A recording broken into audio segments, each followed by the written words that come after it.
आज मैं कह रहा हूं कि यदि आपके अपने प्यार में, आपके संबंधों में, आपके रिलेशंस में तकलीफ है तो आज के आज 5 मिनट में ठीक किया जा सकता है। आपको इसके लिए कुछ बहुत सारी चीजें नहीं चाहिए, इसके लिए सिर्फ और सिर्फ एक सुई चाहिए और एक कोई भी ऋतु फल चाहिए।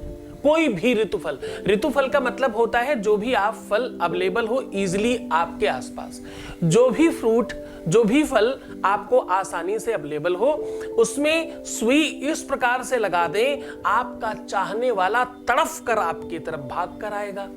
आपको जो भी संबंध है, आपका पार्टनर आपके बगैर रह नहीं पाएगा। आपका पति, आपकी पत्नी आपके बगैर एक पल रहने के लिए भी राजी नहीं होगी। वो विवश हो जाएगा आपके चरणों में गिरने के लिए। ये सुई इस प्रकार से इस फल के अंदर लगा दीजिए, बस इतना करने मात्र से वो तड़फ उठेगा आपकी याद में। आपकी अच्छाइयां, आपके खुशनुमा पल, आपके साथ बिताई हुई वो अच्छी चीजें उसके जहन में कौंध उठेंगी। मानो बिजली की तरह वो सिर्फ और सिर्फ तुम्हारी यादों में बेचैन होगा। आपका पार्टनर सर्वदा, सदा के लिए, हमेशा के लिए तुम्हारा हो जाएगा। मैं कह रहा हूं कि उपाय करने के लिए श्रद्धा चाहिए। कोई भी उपाय काम नहीं करता। आपने देखा होगा पुराने संतों को, वो सबको आशीर्वाद देते थे, बोले जाओ राधे राधे को काम हो जाएगा, जाओ जय श्री कृष्ण बोलो काम हो जाएगा, जाओ राम राम जपो काम हो जाएगा, जाओ ओम नमः शिवाय का जाप करो काम हो जाएगा। संत जिसकी उपासना करता था उसी का नाम बोलने के लिए केवल कह देता था और लोगों के काम होने लगते थे। मंत्र एक, काम अनेक। किसी को बच्चा नहीं हो रहा तो भी यही मंत्र, किसी की पढ़ाई नहीं हो रही तो भी यही मंत्र, किसी का बिजनेस नहीं चल रहा तो भी, और किसी का व्यापार नहीं चल रहा या नौकरी नहीं हो रही तो भी यही मंत्र। मंत्र एक है, काम अनेक है। तो होता कैसे था? एक ही दवाई हर बीमारी पे कैसे काम करती थी? तो भाई इसको समझना, उस संत की तपस्या काम करती थी, वो मंत्र काम नहीं करता था।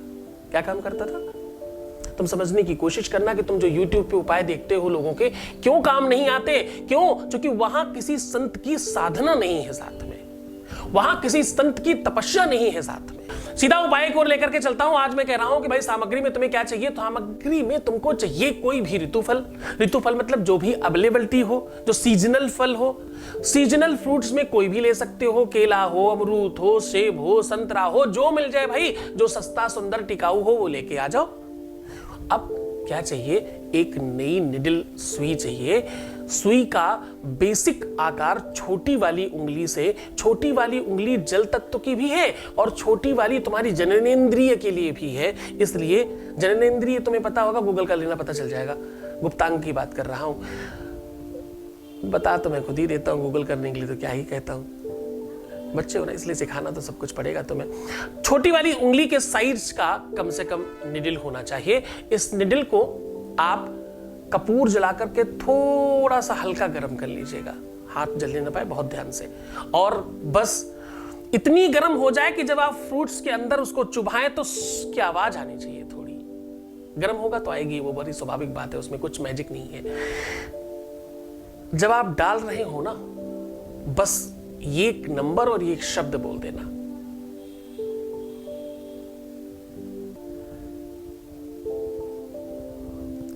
रिम बोला, ला के नीचे र बनाना है, रिम। ला होता है ना, ला के नीचे री बनाना है, रिम। हुंग, फट, स्वाहा, ऐसा बोल के अंदर जाने दीजिए उस सुई को। और इस फ्रूट को सुनसान जगह में, जहां कोई ना हो, जहां आपकी आवाज थोड़ी गूंजे अगर तो भी अच्छा है, किसी जलाशय के पास, किसी जंगल में, किसी सुनसान जगह में अपने पार्टनर का खूब चीख कर नाम लेकर के फेंकना। जितना दूर, जितनी ताकत से चीखोगे और जितनी ताकत से फेंकोगे, उतनी ही ताकत से खिंचाव बढ़ेगा, आकर्षण बढ़ेगा। हर आधे घंटे में अलार्म लगा के मोबाइल में प्रणाम करके पानी पीना है। पानी देवता है ना, तो उसको प्रणाम करो फिर पियो, पहला काम। दूसरा, अपनी सौंदर्यता को जितना बूस्ट कर सकते हो उस पर काम करो। तुम इतने सुंदर और इतने फिट बन करके रहो कि तुम्हें सोते समय भी अगर कोई फोटो खींच ले तो वो फोटोजेनिक होनी चाहिए, दीवार में लगाने लायक। हाँ? तीसरा काम, मुस्कुराओ। शुरुआत में जबरदस्ती करो, फिर अपने आप होने लग जाएगा। ये 3 नियम सर्वप्रथम आवश्यक है अगर तुम मुझे देखते हो और जानते हो और समझते हो। खुश रहना, मुस्कुराना, ये उपाय किसी दिन किया जा सकता है, कभी भी किया जा सकता है, किसी भी अवस्था में किया जा सकता है, किसी भी परिस्थिति में किया जा सकता है। पूरी श्रद्धा चाहिए, विश्वास चाहिए, गुरु का आदेश चाहिए, निरंतरता चाहिए, श्रद्धा के साथ कनेक्शन कंप्लीट चाहिए। तो मुस्कुराओ, हर आधे घंटे में अलार्म लगा करके पानी पियो, मुस्कुराओ, सुंदर बनने की कोशिश करो। प्रीवियस लाइफ कभी मत बताना, कभी मतलब कभी भी नहीं, किसी भी हालत में नहीं। पैसों का आदान प्रदान करना प्रेम में बिल्कुल ठीक नहीं है। ऐसा करते ही तुरंत निश्चित हो जाता है कि तुम्हारा संबंध कभी नहीं ठीक होगा, पहले दिन से निश्चित हो जाता है। बहुत सारे गिफ्ट हैं जो नहीं देने चाहिए, मैंने पीछे के कई सारे एपिसोड्स में बताए हैं, उठाकर आप देख सकते हो। डेली रात्रि में सोते समय अपने आप को आशीर्वाद दिया करो, वो भी उपाय का वीडियो आपके पास पड़ा है, आप देख सकते हो। तब तक के लिए छोड़कर जा रहा हूं तुम्हें उन गलियों में, उन पगडंडियों में, उन ख्यालों में, उन विचारों में जहां सिर्फ और सिर्फ प्रेम है। ओम नमः शिवाय।